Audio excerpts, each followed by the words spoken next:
Sarah Fedrick stood frozen in the doorway, staring at her husband Michael tangled in their marital bed with her sister Emma. Just 3 hours earlier, she had stared in disbelief at 2 pink lines on a pregnancy test, the miracle they'd been praying for after 2 years of trying. What would you do if the moment of your greatest joy collided with your deepest betrayal?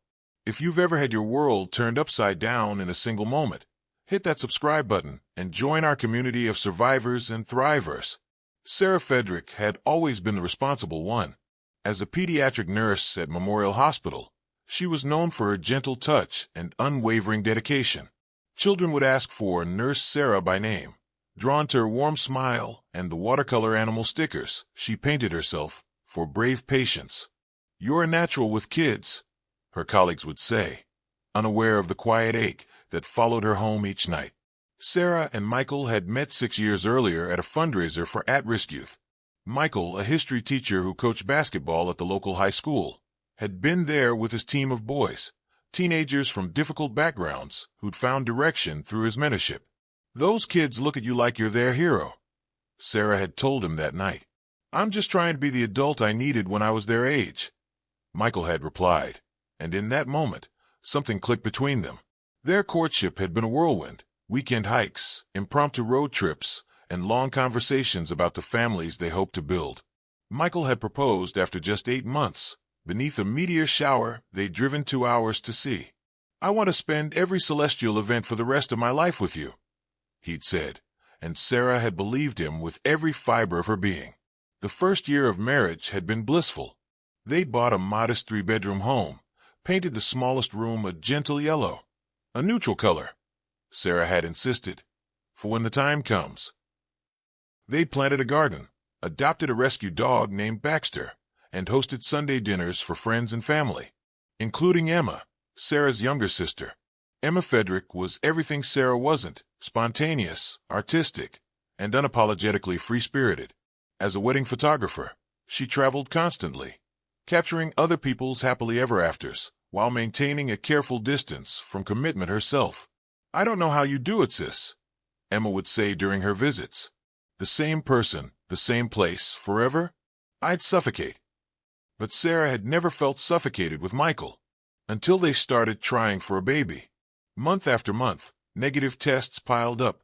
Sarah charted temperatures, scheduled intercourse, and researched fertility treatments, while Michael grew increasingly quiet. Their once passionate relationship became clinical, mechanical. "It'll happen when it's meant to," Michael would say, but Sarah caught the shadow that crossed his face each time a friend announced a pregnancy or a patient called him Mr. Winters instead of Dad. What Sarah didn't see was how Michael's childhood abandonment wounds were reopening, how each negative test felt like personal failure, confirmation of his deepest fear, that he wasn't enough, would never be enough. She didn't notice when his basketball practices ran later, when he started taking his phone into the bathroom, when he began mentioning Emma's name in casual conversation more frequently. "Emma called today," he'd say. "She's back in town for a few weeks between weddings." Sarah had been grateful for her sister's increased presence. Emma brought laughter back into their increasingly tense home, distracting them with stories of bridezillas and destination wedding disasters. If Sarah noticed the lingering glances between her husband and sister, she dismissed them as shared amusement at her expense. After all, Michael was loyal to a fault, and Emma, despite her flaws, was family. "We should have Emma over more often," Michael had suggested one night. "You seem happier when she's around."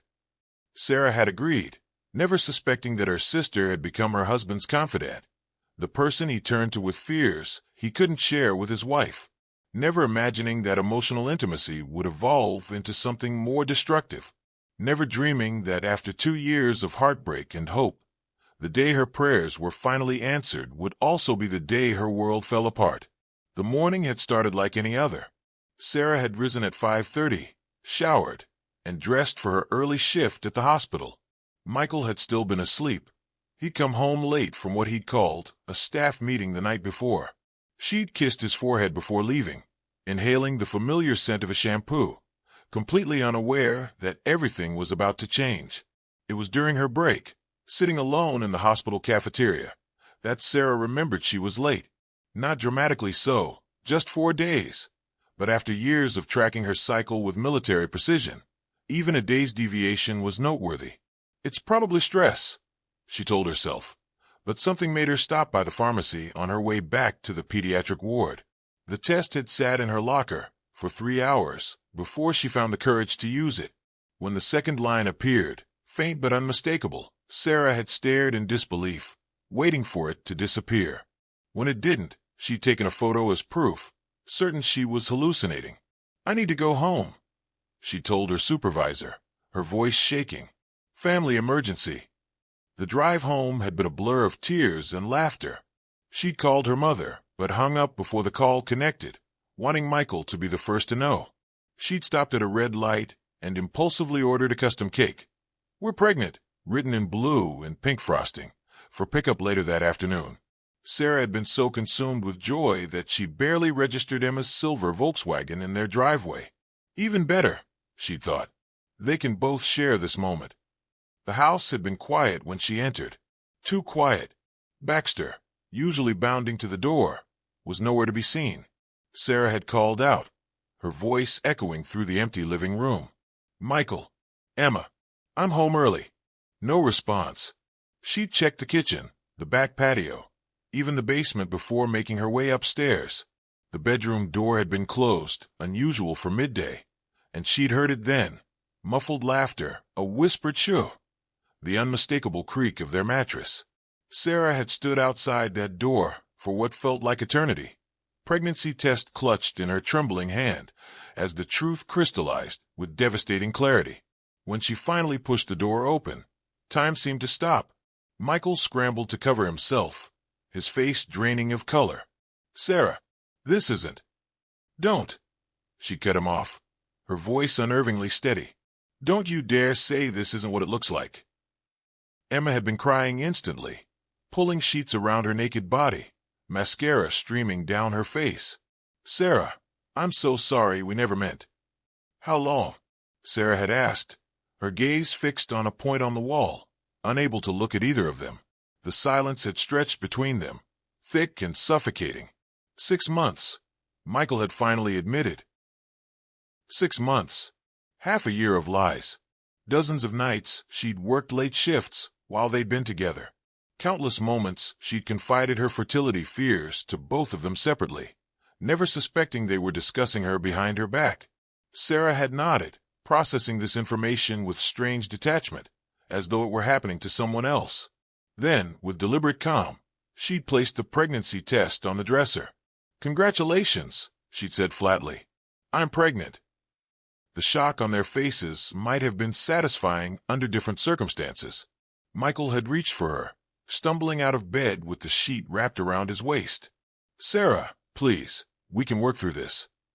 "There's no we anymore," she'd replied, stepping back from his outstretched hand. "There's me and my child. And there is whatever this is."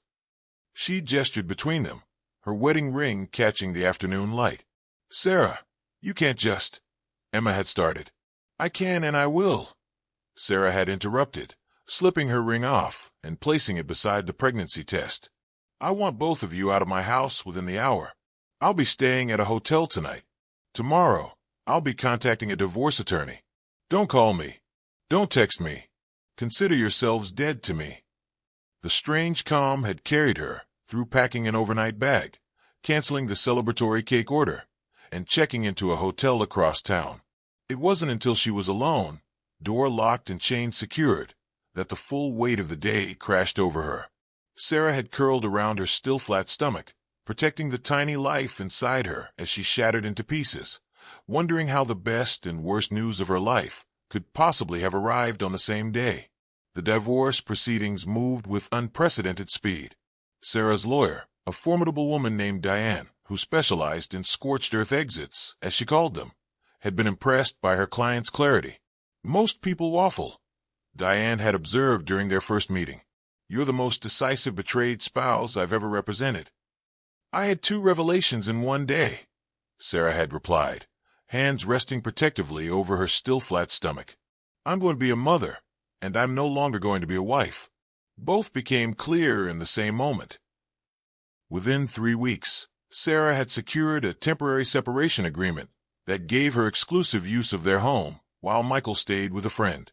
By the end of the month, she'd accepted a position at Oceanside Memorial, a smaller hospital in a coastal town 3 hours away. "You're running away," her mother had accused during a tense phone call. "I'm not running away," Sarah had corrected. "I'm running toward something better." The small cottage she rented sat on a bluff overlooking the Pacific. It had just 2 bedrooms, one for her, one for the baby, and a wraparound porch where she spent evenings watching the sunset, one hand resting on her growing belly. "It's just us now, little one," she'd whisper, "but we're going to be okay." The divorce was finalized when Sarah was 5 months pregnant. Michael had contested nothing, signing away his rights to their house in exchange for Sarah's agreement to discuss visitation after the birth. Emma had sent a tear-stained letter that Sarah had burned without reading. In her new town, Sarah was simply the pregnant nurse who'd moved for a fresh start. No one knew about the betrayal, the sister, the husband who'd shattered her trust on the very day she'd discovered their miracle. When Lily Catherine Fedrick arrived on a stormy February night, 7 pounds, 4 ounces of perfection with Sarah's dark hair and Michael's dimpled chin, the delivery nurse had asked about calling the baby's father. "There's no one to call," Sarah had said, cradling her daughter against her chest.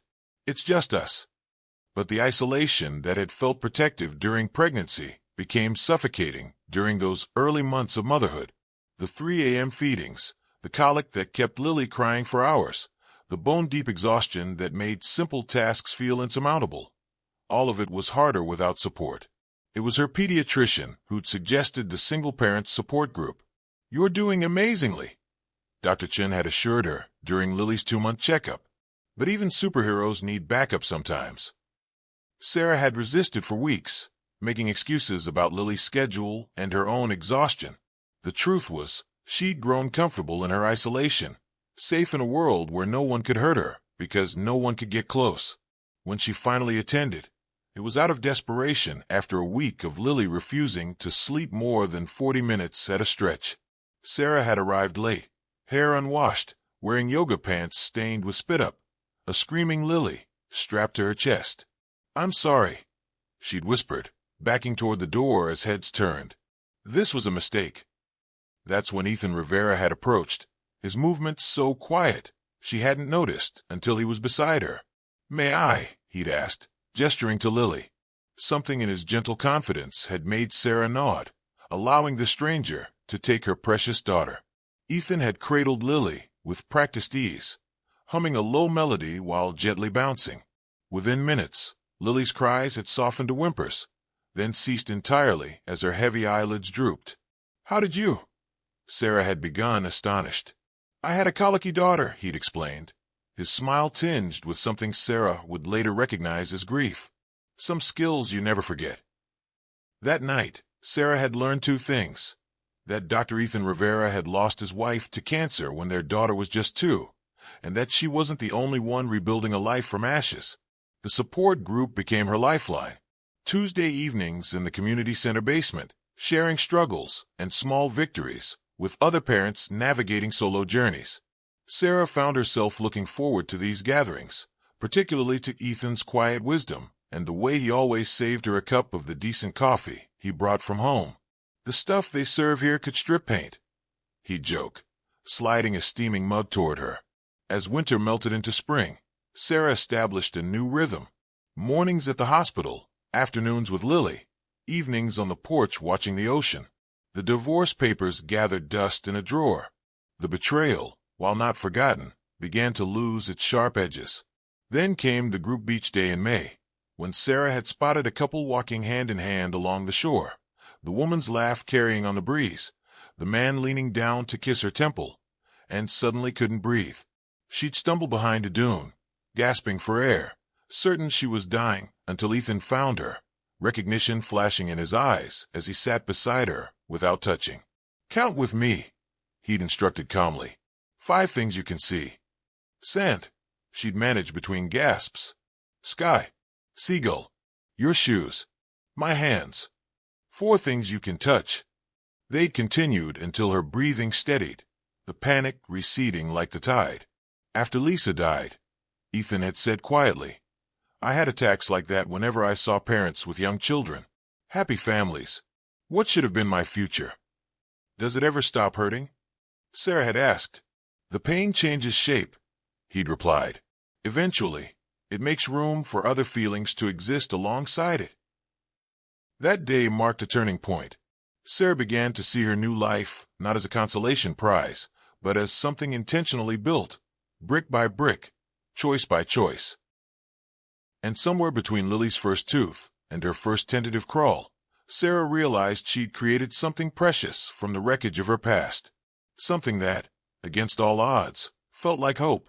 The friendship between Sarah and Ethan evolved gradually, built on small moments rather than grand gestures. He'd drop off children's books Lily had outgrown. She'd bring homemade soup when his daughter Zoe caught a cold. They'd text about pediatric cases at the hospital where they both worked, Ethan in the mental health department, Sarah in pediatrics. Their connection deepened the night Lily's crib collapsed at 2 a.m., one side suddenly giving way with a crack that sent Sarah bolting from her bed in panic. After confirming Lily was unharmed, just startled, Sarah had found herself texting Ethan without thinking. Crib emergency. Any chance you still have Zoe's old one? He'd arrived 30 minutes later with tools and replacement parts, hair rumpled from sleep, but eyes alert. I could have waited until morning. Sarah had apologized as they worked together in the soft glow of a night light. Single-parent code. Ethan had replied with a shrug. No one faces midnight disasters alone. They'd finished reassembling the crib, their hands brushing as they tightened the final bolt. The contact had sent an unexpected current through Sarah, making her pull back abruptly. Thank you, she'd said, suddenly unable to meet his eyes. Sarah, Ethan had begun, his voice gentle, but Lily had chosen that moment to cry through the baby monitor, and the moment had dissolved, leaving Sarah with a confusing mixture of relief and disappointment. The next morning, she'd found a small wooden carving of a whale on her porch with a note. For Lily's room, to watch over her dreams. Sarah had traced the smooth curves of the handmade toy, something warm unfurling in her chest that she wasn't ready to name. Summer arrived, bringing with it Lily's first birthday and an unexpected email from Michael. I know I have no right to ask, he'd written, but I'd like to meet my daughter. Sarah had stared at the message for hours, emotions warring within her. The betrayal still stung, but the rage had cooled into something more complicated. Michael wasn't just a man who'd broken her heart. He was Lily's father. After consulting with her therapist, another positive change she'd made in her new life, Sarah had agreed to a meeting on neutral ground. What she hadn't expected was for Michael to arrive alone, without Emma, looking thinner and older than she remembered. We're not together anymore, he'd explained when she'd asked. It fell apart a few months after you left. Nothing built on that kind of betrayal could last. He'd been respectful, keeping his distance, eyes filling with tears, when Lily had reached for his finger with her tiny hand. She has your smile, he'd said softly. And your dimple, Sarah had replied, surprising herself with the lack of bitterness in her voice. They'd established tentative boundaries, monthly visits, video calls, a small trust fund for Lily's education. As Michael had prepared to leave, he'd hesitated. I know this doesn't change anything, but I'm in therapy now, working through my abandonment issues, learning why I sabotage good things. I'll never forgive myself for hurting you, Sarah. You deserved better. She'd nodded, not offering absolution but acknowledging his effort. Lily deserves the best version of her father. I hope you become that man. The meeting had left Sarah feeling strangely lighter, as though setting down a heavy burden she hadn't realized she was still carrying. That lightness vanished 2 weeks later when Emma appeared on her doorstep, thin to the point of gauntness, claiming she had cancer and needed her sister. The doctors say 6 months. Emma had sobbed. I can't face this alone. I know what I did was unforgivable, but please, Sarah, you're my only family. For 3 days, Sarah had been consumed by conflicting emotions, anger at the manipulation, guilt at her reluctance, genuine concern for her sister's health. She'd arranged time off work, researched oncologists in the area, even prepared the spare room. Then came the call from her mother. Emma has what? Her mother had asked, confused. Honey, I just had lunch with her yesterday. She's not sick. She's trying to get back into your life, the only way she knows how. The confirmation of Emma's lie had reignited Sarah's fury. She'd confronted her sister that evening, demanding the truth. I just wanted you to talk to me again, Emma had admitted, tears streaming down her face. To look at me like I'm your sister, not some monster. You lied about having cancer, Sarah had said incredulously. Do you have any idea how sick that is? I'm desperate. Emma had cried. I've lost everything, Michael, my reputation, my relationship with our parents. But losing you hurts the most. You've always been my rock, Sarah. The good sister. The one who had it all together. Is that why you slept with my husband? Because I had it all together? The question had hung between them, raw and unanswered, until Emma had whispered, I was jealous of your perfect life, your perfect marriage. I wanted to prove it wasn't so perfect after all. The admission had broken something open in Sarah, not forgiveness, but understanding. For the first time, she'd seen her sister clearly, not as a villain, but as a deeply flawed, insecure woman whose poor choices had cost her everything. I can't have you in my life right now, Sarah had said finally. Maybe not ever in the way we were before. But I don't hate you anymore, Emma. That's all I can offer. It wasn't the reconciliation Emma had hoped for, but it was the truth. As Sarah had watched her sister drive away, she'd felt another piece of her past settling into place, not erased, but integrated into the person she was becoming. That night, she called Ethan and asked if he'd like to have dinner sometime. Just the two of them. His surprised pause had been followed by a warm, I'd like that very much. Sarah had hung up with a smile, unaware that the biggest test of her newfound strength was just around the corner. The coastal storm arrived without warning in late October. What had begun as typical autumn rain intensified overnight into something more menacing, with howling winds that bent palm trees horizontal and waves that crashed over the seawall. Sarah woke to emergency alerts on her phone and the sound of shutters banging against her cottage. Mandatory evacuation for all coastal properties. The text read, seek higher ground immediately. She'd scrambled to pack essentials, formula, diapers, Lily's favorite stuffed otter, while the 15-month-old watched with wide eyes from her playpen. Adventure time, sweet pea, Sarah had said with forced cheerfulness, trying to mask her growing panic as she looked out at the churning ocean creeping ever closer to her doorstep. Her car had refused to start, its engine flooding in the already ankle-deep water surrounding the cottage. After 3 failed attempts, Sarah had called the only person she knew who lived on higher ground. Ethan had arrived 20 minutes later in his weathered Jeep, windshield wipers fighting a losing battle against the deluge. I was about to call you, he'd said as he helped load Lily's car seat. The road to your place will be underwater soon. They'd driven in tense silence through streets that resembled rivers, past emergency vehicles with flashing lights and neighbors hurriedly evacuating. By the time they reached Ethan's craftsman-style home on the hillside overlooking town, the storm had knocked out power to half the county. It's not much, Ethan had apologized, showing them to his guest room where a portable crib was already set up. But you're welcome to stay as long as you need. You had a crib ready? Sarah had asked, surprised. I keep it assembled for my niece's visits, he'd explained, though something in his expression suggested he might have had other reasons. As night fell, the storm intensified. Wind screamed around the eaves, while rain lashed against windows like gravel.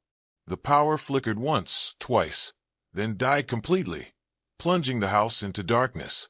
Ethan had appeared with flashlights and candles, his face transformed by the warm glow into something from another time. They'd settled in the living room, Lily finally asleep after hours of fussing, the adults speaking in hushed tones. I've never seen a storm like this, Sarah had admitted, wrapping her hands around a mug of tea Ethan had prepared on his gas stove. The locals call them truth storms, Ethan had replied, settling into the armchair across from her. They say the wind blows away pretenses. Something about the candlelight, the howling wind outside, and the cocoon-like safety of Ethan's home had loosened Sarah's usual guardedness. Can I ask you something personal? She'd ventured. Anything. How did you know you were ready? After Lisa died, ready to feel something for someone new. Ethan had been quiet for so long that Sarah thought he might not answer. When he finally spoke, his voice was low and thoughtful. "I didn't know. That's the thing about healing. There's no finish line, no moment when you're suddenly fixed. One day I just realized I've been thinking about the future again, not just surviving the present." He'd leaned forward, the candlelight catching the silver at his temples. The heart is remarkably adaptable. It expands to hold new love, without displacing what came before. "I'm afraid," Sarah had confessed, the words escaping before she could reconsider. "Not of being hurt again, though that's there too, but of betraying myself. I promised the day I left Michael that I'd never need anyone again." "Need and want are different things," Ethan had observed gently. "Needing someone means you can't survive without them. Wanting someone means choosing to share your already complete life." A particularly violent gust had rattled the windows then, making them both jump. Lily had stirred in her portable crib, but settled again with a sigh. "She trusts she's safe," Ethan had noted, watching the sleeping child. "Even in the storm." "She trusts me to protect her," Sarah had corrected. "And who protects you, Sarah?" The question had hung between them, unanswered but not unacknowledged. In the flickering candlelight, Sarah had found herself studying Ethan's face, the kind eyes that had seen their own share of pain, the laugh lines that spoke of joy reclaimed, the mouth that always seemed on the verge of a gentle smile. "I've been watching you rebuild your life this past year," Ethan had continued when she didn't respond. "Your strength amazes me. But strength isn't about standing alone. It's about knowing when to lean on others." "Is that what you want?"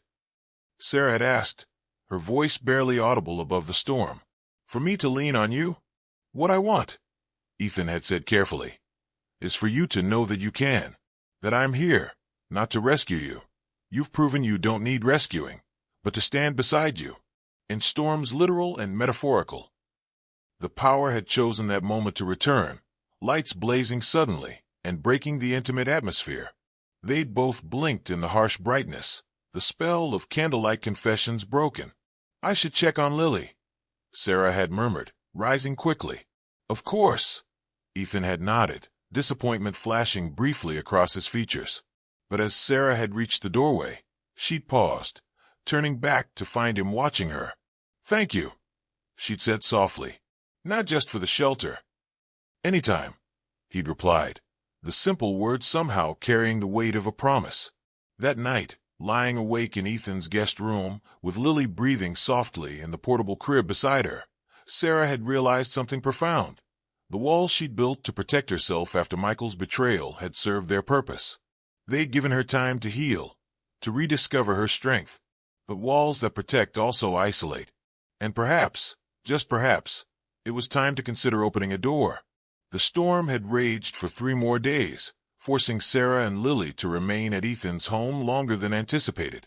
They'd fallen into an easy domesticity, making meals together, taking turns entertaining Lily, watching old movies on Ethan's laptop when the power failed again.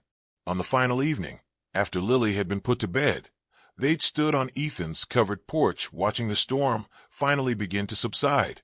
"They say the worst is over," Ethan had commented, gazing at the still angry sky. "Which storm?" Sarah had asked, and when he'd turned to her with questioning eyes, she'd gathered her courage and reached for his hand. His fingers had interlaced with hers, warm and steady, as natural as breathing. They'd stood like that for a long time, not speaking, not needing to, while the wind gradually calmed and the first stars appeared between breaking clouds. When Sarah finally returned to her cottage 3 days later, she found it miraculously undamaged save for a fallen tree in the yard and some minor flooding in the garden. But something fundamental had shifted inside her, a recognition that safety wasn't found in isolation, but in choosing carefully who to trust with your heart. That night, she called Ethan. "The cottage feels different," she told him. "Different how?" he'd asked. "Emptier," she'd admitted. "And I think that might be a good thing."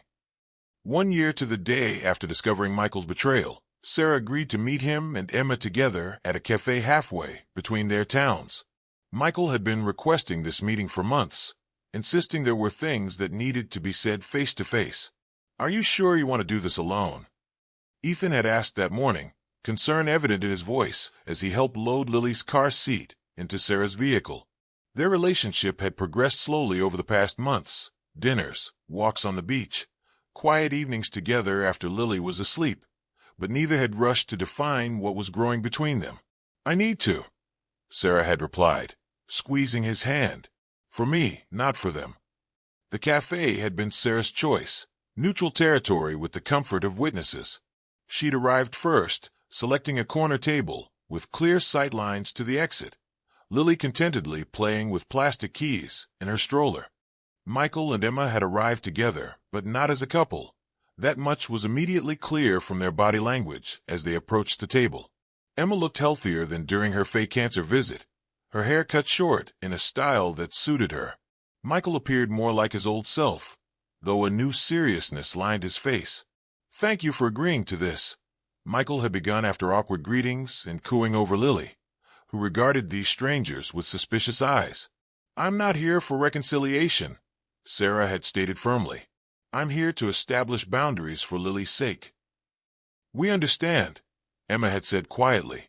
"We just wanted—" "I need to say something first," Sarah had interrupted, surprising herself with her calm authority. "For a year, I've carried the weight of what you two did to me. The betrayal, the lies, the complete disregard for my feelings. I've analyzed it from every angle, trying to understand how the two people I trusted most could hurt me so deeply." She'd paused, looking between them. "But I realize now that understanding, why, doesn't actually matter. What matters is that I refuse to let your choices define my life or my daughter's future." Michael had nodded, eyes downcast. "You're right. And you've done an amazing job with Lily. She's beautiful, Sarah." "She is," Sarah had agreed. "And she deserves parents who put her needs first. So here's what I propose. Michael, you can have monthly visitation, gradually increasing as she gets older. You'll contribute to her education fund as we discussed. You'll never speak negatively about me to her, and I'll do the same regarding you." Michael had agreed readily, relief evident in his expression. Then Sarah had turned to her sister. "Emma, you're Lily's aunt. I won't deny her that relationship forever, but my trust in you is broken, possibly beyond repair. For now, you can send birthday and Christmas gifts. Maybe in a few years, we can reassess."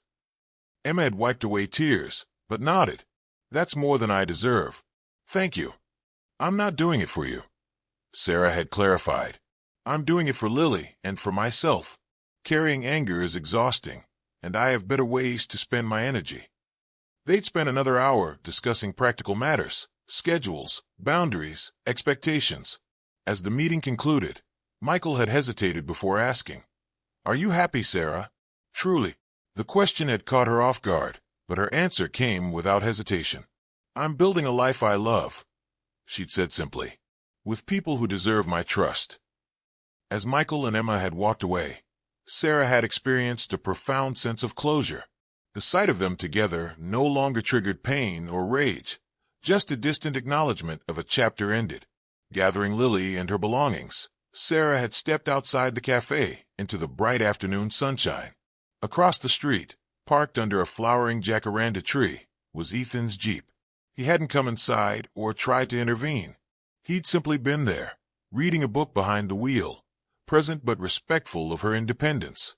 When he spotted her, he'd lowered his book and offered a small wave, his expression questioning.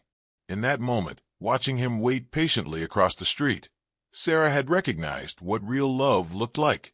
Not the desperate passion that consumed and possessed, but the steady presence that supported without smothering. Not the relationship that demanded sacrifice, but the one that inspired growth. With Lily babbling happily in her stroller, Sarah had crossed the street toward the man who had taught her that strength and vulnerability could coexist, that trust could be rebuilt, and that the heart's capacity for love was limitless. "You came," she'd said simply when she reached his window. "I wanted to be nearby," Ethan had replied, "just in case." Sarah had smiled then, a full, unguarded smile that reflected the lightness in her chest. "Take us home," she'd said, and they both understood she didn't mean back to her cottage. Home became a fluid concept over the following months. Sometimes it was Sarah's cottage with its ocean views and wraparound porch. Other times it was Ethan's craftsman house on the hill with its sturdy beams and built-in bookshelves. Increasingly, it was simply wherever they all were together: Sarah, Ethan, Lily, and Zoe. Ethan's now 7-year-old daughter, who had taken to baby Lily with unexpected tenderness. "She looks like my doll," Zoe had declared during their first official dinner as a blended family, gently stroking Lily's dark curls. "But better because she laughs at my jokes." The transition hadn't been seamless. Zoe had moments of jealousy, wondering if her father's attention would shift away from her. Lily had tantrums when routines changed. Sarah and Ethan had disagreements about parenting styles, household management, and the pace of their relationship. But unlike her marriage to Michael, which had presented a perfect facade while crumbling underneath, this relationship was built on honest communication, sometimes uncomfortably so. "I need you to understand something," Sarah had told Ethan during one late-night conversation after a particularly challenging day with both girls. "I'm not looking for a replacement father for Lily. Michael is her father, complicated as that is. What I want is a partner for me, who can also be a positive influence in her life. And I'm not trying to replace Lisa in Zoe's life," Ethan had responded. "No one could. But I believe there's room in our hearts for new connections that honor what came before." They'd agreed to move slowly, prioritizing the children's adjustment over their own desires. Date nights were sacred, time carved out for just the two of them while a trusted babysitter watched the girls. They established family traditions: Sunday morning pancakes, beach picnics when weather permitted, movie nights with homemade popcorn. 6 months after the cafe meeting with Michael and Emma, Ethan had taken Sarah to the cliffside trail where they had their first real date. "I have something to ask you," he'd said as they watched the sunset paint the ocean gold and crimson. Sarah had tensed, expecting a proposal, uncertain if she was ready for that step. Instead, Ethan had pulled out a key.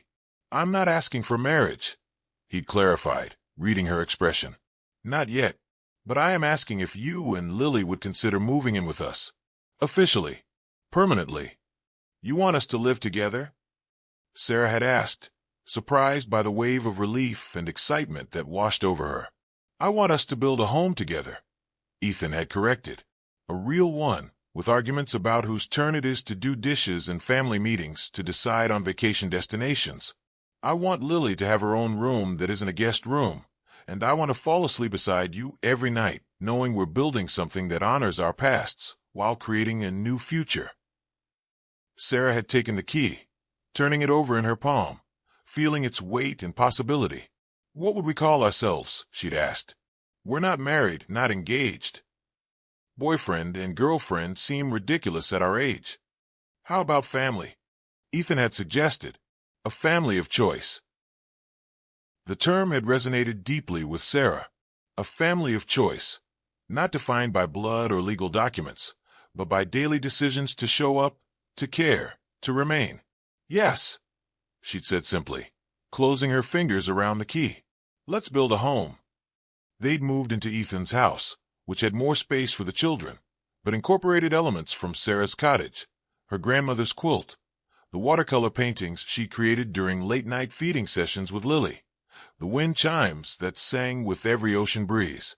Michael had been surprisingly supportive when Sarah informed him of the change, perhaps recognizing in Ethan the stability he himself had failed to provide. "Lily talks about Ethan and Zoe all the time during our video calls," he'd commented during a visitation exchange. "She seems happy." "She is," Sarah had confirmed. "We all are." As Lily's second birthday approached, Sarah found herself reflecting on the extraordinary journey of the past 2 years, from the devastating discovery that had ended her marriage to the unexpected joy she'd found in its aftermath. The birthday celebration they planned was small but meaningful, a gathering at the local park with a few friends from the support group, Ethan's parents who had embraced Sarah and Lily with unexpected warmth, and, most surprisingly, Michael, who would be attending with his new girlfriend, a kindergarten teacher he'd met through work. Emma had sent a handmade quilt for Lily, but respected Sarah's boundaries by not attending in person. Sarah's parents would drive down for the weekend, staying in the guest room that had once been Sarah's when she first moved in with Ethan. The morning of the party, Sarah had stood in the kitchen watching Ethan help Lily and Zoe decorate cupcakes, their faces smeared with frosting, laughter filling the sunlit room. The scene was so far from what she'd imagined her life would be 2 years earlier that it almost took her breath away. "Mama, look," Lily had called, proudly holding up a cupcake with more sprinkles than frosting. "Beautiful sweet pea," Sarah had replied, catching Ethan's eye over their daughter's head. Their daughter. The thought had come unbidden, but felt right. Zoe wasn't her biological child, just as Lily wasn't Ethan's, but the bonds they'd formed transcended biology. Family, Sarah had realized, was more verb than noun, something you created through daily acts of love and presence. Later, as their eclectic gathering sang, "Happy Birthday," while Lily beamed from her high chair, Sarah had found herself standing between worlds, her past represented by Michael across the picnic table, her present embodied by Ethan beside her, their future reflected in the children's shining faces. Michael had approached her as the party wound down, his new girlfriend chatting with Ethan's mother nearby. "I need to thank you," he'd said quietly. "For what?" Sarah had asked, genuinely curious. "For not letting my mistake destroy you," he'd replied. "For showing me that it's possible to rebuild after terrible choices. For being a better co-parent than I deserve." Sarah had studied the man she'd once believed would be her forever. She felt no lingering attraction, no what-ifs, just a peaceful acceptance of all that had led to this moment. "We're both where we're supposed to be," she told him, and meant it. That evening, after the guests had departed and the children were bathed and tucked into bed, Sarah and Ethan had sat on their back deck, a bottle of wine between them, the distant sound of waves providing a gentle soundtrack. "Happy?" Ethan had asked, his fingers intertwined with hers. Sarah had considered the question, thinking of the day's events, of the past 2 years, of the winding path that had led her here. "Content," she'd corrected, "which I think might be better than happy. Happy comes and goes, but content has roots." Ethan had nodded, understanding as he always did. "To putting down roots, then," he'd said, raising his glass. As they'd clinked glasses under the star-filled sky, Sarah had reflected on the strange alchemy of life, how the worst day of her existence had ultimately set her on the path to the best version of it, how betrayal had led to freedom, how endings had created space for more authentic beginnings. The woman who had discovered her pregnancy and her husband's infidelity on the same day was still part of her, but no longer defined her. That day had been a doorway, not a destination, painful to walk through, but necessary to reach the life waiting on the other side. A life that wasn't perfect or without challenges, but was authentically hers. A life built on conscious choices rather than expectations or appearances. A family created through intention rather than obligation. As Ethan's arm wrapped around her shoulders, Sarah leaned into his warmth, grateful for the storm that had forced her to build something stronger in its wake. Sarah's journey from devastating betrayal to newfound love reminds us that our worst moments don't define our entire story. When she discovered her pregnancy and caught her husband with her sister on the same day, she could have remained trapped in bitterness. Instead, she chose to rebuild, not just a life, but herself. The family she created with Ethan wasn't a replacement for what she'd lost, but something entirely new. A relationship built on mutual respect, honest communication, and the understanding that love is a daily choice. Their blended family, biological connections intertwined with chosen ones, proved that the heart's capacity for love expands when we have the courage to remain open. Have you ever found something beautiful growing from the ashes of heartbreak?